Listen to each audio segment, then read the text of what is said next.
ब्राह्मण में ऐसा क्या है कि सारी दुनिया ब्राह्मण के पीछे पड़ी है? इसका उत्तर इस प्रकार है।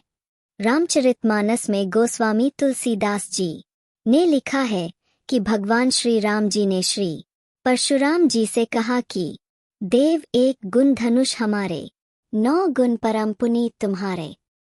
हे प्रभु, हम क्षत्रिय हैं, हमारे पास एक ही गुण अर्थात धनुष ही है।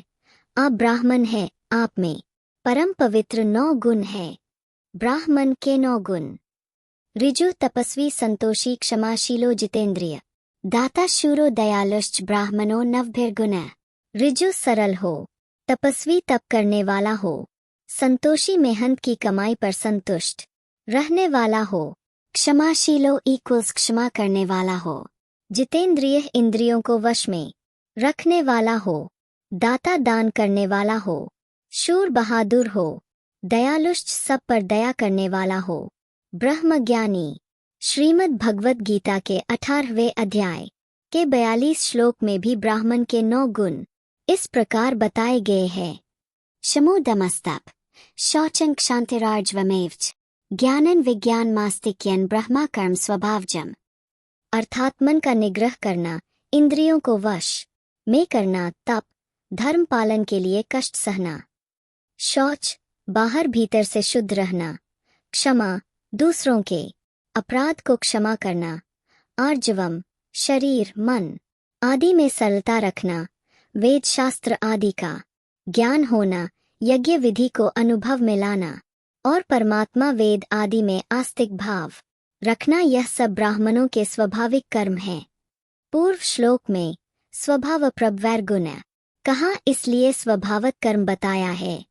स्वभाव बनने में जन्म मुख्य है, फिर जन्म के बाद संग मुख्य है।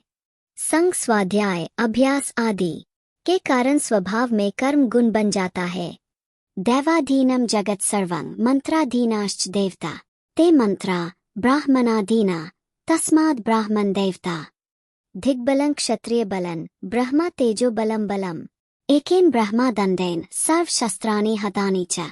इस श्लोक में भी गुण से हारे है, त्याग, तपस्या, गायत्री संध्या के बल से, और आज लोग उसी को त्यागते जा रहे हैं और पुजवाने का भाव जबरदस्ती रखे हुए हैं।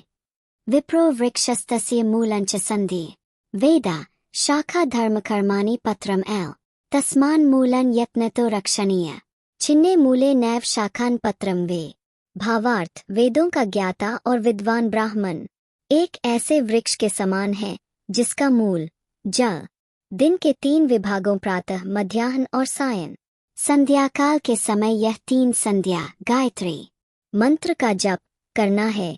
चारों वेद उसकी शाखाएं हैं तथा वैदिक धर्म के आचार विचार का पालन करना उसके पत्तों के समान है। प्रत्येक ब्राह्मण का यह कर्तव्य है कि इस संध्या रूपी मूल की यत्नपूर्वक रक्षा करें, क्योंकि यदि मूल ही नष्ट हो जाएगा तो न तो शाखाएं बचेंगी और न पत्ते ही बचेंगे। पुराणों में कहा गया है, विप्राना यत्र पूज्यन्ते रमन्ते तत्र देवता। जिस स्थान पर ब्राह्मणों का पूजन हो वहाँ देवता भी निवास करते हैं, अन्यथा ब्राह्मणों के सम्मान के बिना देवालय भी शून्य हो जाते हैं। इसलिए ब्राह्मण अतिक्रमो नास्ति विप्रा वेद विवर्जिता। श्री कृष्ण ने कहा, ब्राह्मण यदि वेद से हीन भी हो तब पर भी उसका अपमान नहीं करना चाहिए, क्योंकि तुलसी का पत्ता क्या छोटा क्या बड़ा, वह हर अवस्था में कल्याण ही करता है। ब्राह्मणों से मुख मासिद। वेदों ने कहा है कि ब्राह्मण विराट पुरुष भगवान के मुख में निवास करते हैं। इनके मुख से निकले हर शब्द भगवान का ही शब्द है, जैसा कि स्वयं भगवान ने कहा है कि विप्र प्रसादात धरणीधरोह मम, विप्र प्रसादात कमलावरोहम, विप्र प्रसादात अजिताजितोहम, विप्र प्रसादात मम राम नामम। ब्राह्मणों के आशीर्वाद से ही मैंने धरती को धारण कर रखा है, अन्यथा इतना भार कोई अन्य पुरुष कैसे उठा सकता है। इन्हीं के आशीर्वाद से नारायण होकर मैंने लक्ष्मी को वरदान में प्राप्त किया है। इन्हीं के आशीर्वाद से मैं हर युद्ध भी जीत गया और ब्राह्मणों के आशीर्वाद से ही मेरा नाम राम अमर हुआ है। 8 ब्राह्मण सर्व पूजनीय है और ब्राह्मणों का अपमान ही कलयुग में पाप की वृद्धि का मुख्य कारण है। प्रश्न नहीं स्वाध्याय करें। हर हर Mahadev Shiv Shambhu. Okay, folded hands lights in. जय सनातन फ्लैग इन हो। जय ब्रह्मन देव।